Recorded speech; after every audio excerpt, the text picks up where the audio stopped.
चलिए बुलेटिन की शुरुआत अहम खबरों के साथ करेंगे। जनपद मऊ के ताजोपुर स्थित ग्रामीण सैनिक अस्पताल का उद्घाटन कार्यक्रम में सम्मिलित होते हुए मुख्यमंत्री योगी आदित्यनाथ जहां ग्रामीण सैनिक अस्पताल का शुभारंभ किया, सीएम योगी आदित्यनाथ ने उद्घाटन किया है। क्या कुछ कह सुनाते हैं आपको। ब्रिगेडियर साहब को और उनके परिवार को हृदय से बधाई देता हूं, अपनी शुभकामना देता हूं।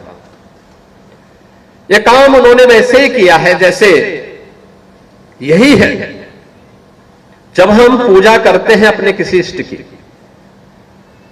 तो पूजा के पीछे का उद्देश्य क्या होता है? शिवो भूत्वा शिवम यजेत। हम जिसकी पूजा करते हैं उसके अनुरूप बन जाएं। हम सब मर्यादा पुरुषोत्तम प्रभु श्री राम को अपना इष्ट मानते हैं, और मुझे लगता है कि कोई भी सच्चा भारतीय अपने जीवन का सबसे आनंददायक क्षण वह मानता है जब अयोध्या में राम मंदिर के निर्माण और प्राण प्रतिष्ठा के कार्यक्रम को प्रधानमंत्री मोदी जी के माध्यम से उनके कर कमलों से संपन्न हुआ। हर व्यक्ति ने इस बात को माना कि जो कार्य 500 वर्षों में कोई नहीं कर पाया, आज वह मोदी जी के नेतृत्व में अयोध्या धाम में हमारे प्रभु फिर से विराजमान हो गए हैं। प्रभु राम हम सबके लिए एक प्रेरणा है। हमारे जीवन की मर्यादा है, हम सबके जीवन के आदर्श हैं, और प्रभु राम को मानने वाला हर व्यक्ति, प्रभु राम ने, याद करिए, जब लंका पर विजय प्राप्त करने के उपरांत उन्होंने लक्ष्मण से कहा कि लक्ष्मण हमारा काम हो गया, हमने जो संकल्प लिया था निस्सर हीन करहो मही भुज उठाए प्रणकीन, जो हमने चित्रकूट से निकलने के बाद एक संकल्प लिया था, इस धरती को राक्षस विहीन करेंगे, वह कार्य हो गया है। अब हम वापस अयोध्या चले, क्योंकि अब 14 वर्ष का वनवास का कालखंड समाप्त हो चुका है। हम समय पे चले।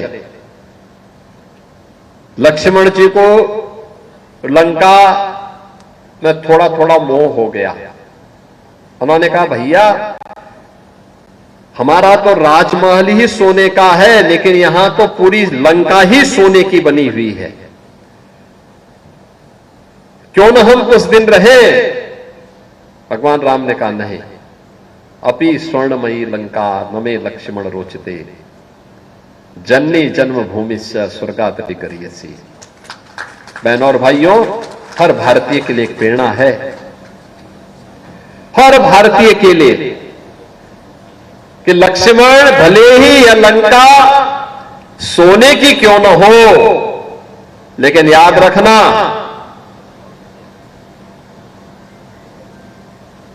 जननी और जन्मभूमि से बढ़कर के कुछ नहीं हो सकता है।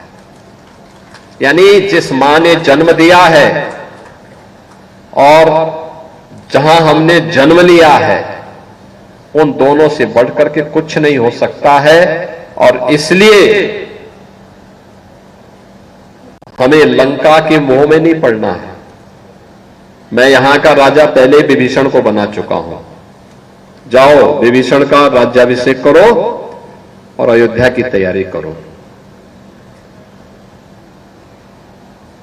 प्रभु श्री राम के उन्हीं आदर्शों को मूर्त रूप देते हुए brigadier doctor PN Singh ji ने अपनी जन्मभूमि पर एक ग्रामीण सैनिक हॉस्पिटल का, सैनिक पब्लिक स्कूल का, सैनिक फार्मेसी कॉलेज का और सैनिक नर्सिंग कॉलेज और आईटीआई का निर्माण करके अपनी जन्मभूमि के ऋण से ऋण होने का एक अभिनव प्रयोग किया है, एक प्रयास किया है। उनके स्तुल्य प्रयास के लिए मैं इनको बधाई देता हूं। अगर हर पढ़ा लिखा व्यक्ति यह कार्य कर ले तो भारत फिर से वैभवशाली बनने से कौन रोक सकता है?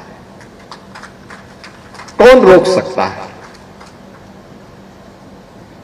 और यही हमारे जीवन का कर्तव्य है। याद करिए, प्रधानमंत्री मोदी जी ने देश की आजादी के अमृत महोत्सव वर्ष में, जब ये देश अपनी आजादी के 75 वर्ष पूरा कर रहा था, तब देशवासियों के सामने कहा था कि हमें यहीं पे चैन से नहीं सो जाना है।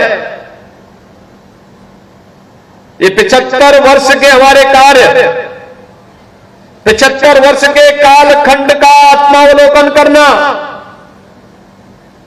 लेकिन हमें सोचना होगा जब देश अपनी आजादी के 100 वर्ष पूरा कर रहा होगा, तो भारत की आजादी के शताब्दी महोत्सव के लिए हम कैसा भारत चाहते हैं, उस संकल्प के साथ हम आज से जुड़ जाएं।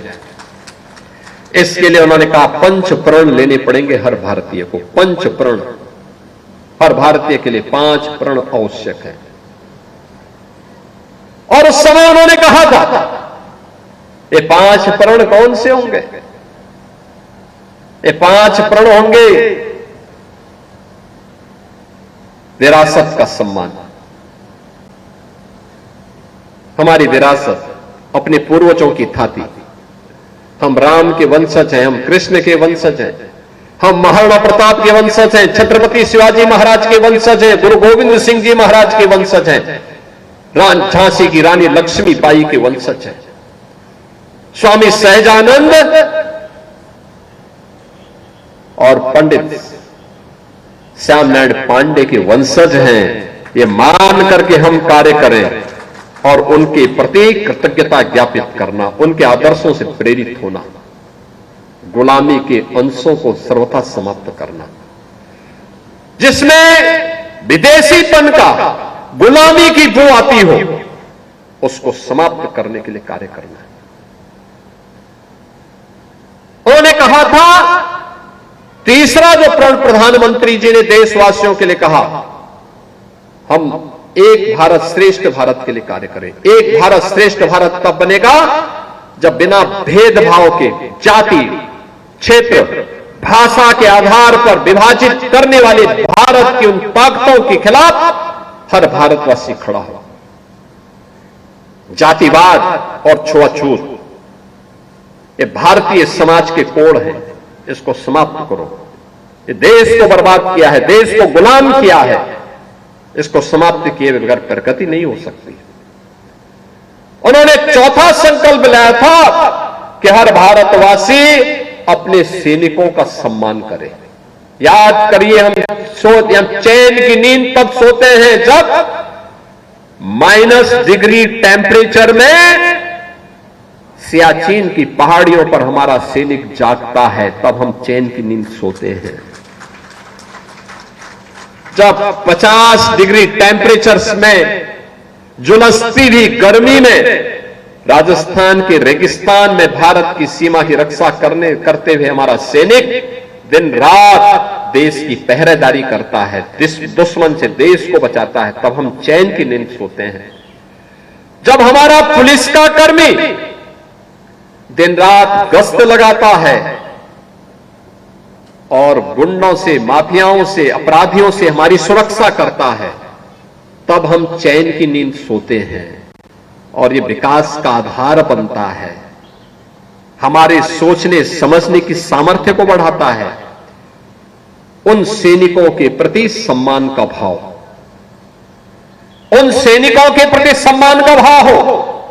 और 5वां जो कर्तव्य, पंचकर्म, 5वां कर्म जो हम सबके लिए निर्धारित किया, वो 5वां कर्म प्रधानमंत्री जी ने कहा नागरिक कर्तव्य। हर व्यक्ति अपने अपने कर्तव्यों को समझे। ये भी एक नागरिक कर्तव्य है। एक सैनिक ग्रामीण पृष्ठभूमि से निकलता है, एक किसान परिवार से निकलता है, और किसान परिवार से निकल करके लंबी सेवा, भारतीय सेना में 35 वर्ष की लंबी सेवा देने के बाद, विभिन्न संस्थानों में कार्य करने के बाद अंत में तय करता है कि मैं अपनी जन्मभूमि में जाऊं, अपनी जन्मभूमि के ऋण से मुक्त होने के लिए कार्य करूं। और वही कार्य उन्होंने यहां पे किया है। ताजोपुर गांव में brigadier doctor TN Singh ji ने। मैं उनके इस प्रयास के लिए और ग्रामीण क्षेत्र में इस हॉस्पिटल के निर्माण के लिए उन्हें हृदय से बधाई देता हूं। ताजोपुर वासियों को, मऊ वासियों को भी हृदय से बधाई देता हूं, अपनी शुभकामनाएं देता हूं। बहनों और भाइयों, मेरा मानना है ग्रामीण स्वावलंबन का आधार है। गांव स्वावलंबी होंगे तो आत्मनिर्भरता की इकाई हम गठित कर पाएंगे। गांव में ये हॉस्पिटल, ये सैनिक स्कूल, ये पब्लिक स्कूल, ये फार्मेसी कॉलेज, ये नर्सिंग कॉलेज, ये आईटीआई, ये केवल संस्थान नहीं है, इनमें बहुत सारे लोगों को रोजगार भी मिला होगा। बहुत सारे लोगों को काम करने का अवसर प्राप्त हो रहा होगा। वो कहीं का भी हो सकता है। किसी को तो रोजगार मिला, किसी परिवार की आजीविका उसके माध्यम से संचालित हो रही है। बच्चों को उत्तम शिक्षा मिल रही है, उनको आगे बढ़ने के लिए एक नई प्रेरणा बन रही है। उनके जीवन में जिस मऊ के सामने पहचान का संकट आ खड़ा हुआ था, आज वह मऊ अपनी पहचान इस प्रकार के संस्थान के साथ कर सकता है। यहां की बेटियां, यहां के नौजवान पहचान दिला सकते हैं कि मैं सैनिक संस्थान से निकला हुआ छात्र हूं, वहां से निकला हुआ छात्र हूं, मैंने वहां से फार्मेसी की है, मैंने वहां पर अपना अध्ययन किया है, मैं वहां के हॉस्पिटल में, ग्रामीण हॉस्पिटल में कार्य करता हूं, मैं वहां के नर्सिंग कॉलेज में कार्य करता हूं।